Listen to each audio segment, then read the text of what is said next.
গরম গরম, কি গরম! কত রোদ্দুরের তাপ দেখতে পাচ্ছ? আমাকে ভালো করে বোঝাই যাচ্ছে না। যাই হোক, একটু ছাওয়ার দিকে যাই।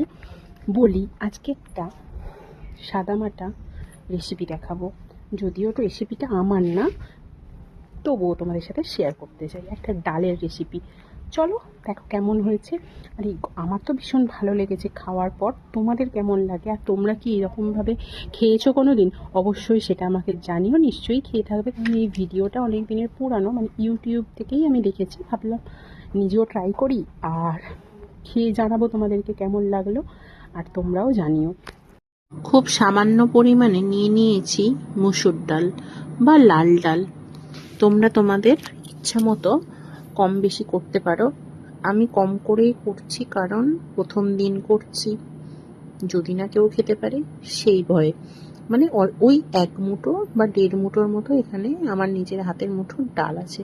তো কি করতে হবে, ডালটা তো ভালো করে ধুয়ে পরিষ্কার করে নিতে হবে, সেটাই করে নিই। তো ডাল ধুয়ে নিয়ে চলে এসেছি, জলও দিয়ে দিয়েছি 1/2 কাপের মতো। দিয়ে দিলাম হলুদ। আমি প্রেশার কুকারে সিদ্ধ করছি এই কারণে, যাতে তাড়াতাড়ি সিদ্ধটা হয়ে যায়। আর এখন বুঝতেই পারছো গ্যাসের কেমন ক্রাইসিস, তাই গ্যাস বাঁচাতে হবে। তো ওদিকে ডালটা সিদ্ধ হতে হতে আমি কিছু জোগাড় করে নিই। এর জন্য অবশ্যই লাগবে গন্ধরাজ লেবু। তো গন্ধরাজ লেবুটা আমি এরকম রিং রিং করে বা গোল গোল করে কেটে নিচ্ছি অর্ধেকটা, আর অর্ধেকটা একটু হাত দিয়ে চেপে নিচ্ছি, যাতে এ থেকে রসটা খুব সহজে বেরিয়ে আসে। তো রসটা একটা কাপের মধ্যে আমি বার করে নিয়েছি এই জন্যই, কারণ দানাগুলো তো আমাকে ফেলে দিতে হবে, সেই জন্য। তো এইভাবে লেবুর রসটা একটা কাপের মধ্যে বার করে নিলাম। এদিকে প্রেশার কুকারে মোটামুটি আমার যে ডালটা সিদ্ধ হতে, আর হলুদ দিলে একটু সিদ্ধ হতে সময় লাগে, তো 3টে সিদ্ধ হতে সময় লেগেছিল, মানে 3টে সিটিতে হয়ে গিয়েছিল। এদিকে কড়াইয়ে নিয়ে নিয়েছি শুকনো লঙ্কা, 5 ফোড়ন, যেটা দেখাতে ভুলে গেছি, ডাইরেক্ট কড়াইতে দেখিয়ে দিলাম। আর দিয়ে দিলাম রাঁধুনি। হ্যাঁ, বাজারের দোকানে যে কোনো মুদি দোকানে গিয়ে বলবেন রাঁধুনি লাগবে, পেয়ে যাবেন। তো অল্প একটু রাঁধুনি, সমস্তটাই অল্প অল্প, সামান্য নুন, আর ডালে তো হলুদ আগে থেকেই দেওয়া আছে।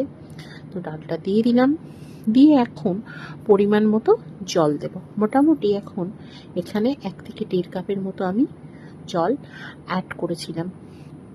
তো ডালটা এখন একটু বেশ ফুটতে দিতে হবে, বা যেটাকে বলা হয় বলক ওঠা, এরকম কিছু একটা ব্যাপার। তো আমি তো বলি ফুটতেই দিতে হবে। তো ডালটাই দেখো টকবক করে ফুটছে, ডালের মধ্যে ফেনাও তৈরি হয়ে গেছে। ব্যাস, আর কিছুই না। খুব সোজা রেসিপি একটা, সাদামাটা। তবে আমার ভীষণ ভালো লেগেছে, ছেলের অতটা ভালো লাগেনি, যেহেতু ওর হচ্ছে মুসুর ডাল পেঁয়াজ ফোড়ন দিয়ে, আর না হলে তো আম বা টমেটো দিয়ে টক খেতেই ভালো লাগে। যাই হোক, আমার এটা বেশ ভালো লেগেছে। একটা আমি পাত্রে এখানে নামিয়ে নিলাম ডালটা। একটু ঠান্ডা হতে দিতে হবে, মানে আর 1 থেকে 2 মিনিট সময় পর লেবুর রসটা যে কাপে রেখেছিলাম, দানাগুলো ফেলে দিই, সে কাপটা ধুয়ে বলতে পারো, এখানে দিয়ে দিলাম। আর সঙ্গে দিয়ে দিলাম রিং রিং করে কেটে রাখা ওই লেবুগুলো। এখন আর কিছুই না, একটু ঢাকা চাপা দিয়ে দেব, ব্যাস রেসিপি রেডি। অবশ্যই আবার দেখা হবে নতুন কোনো ভিডিওতে। টাটা।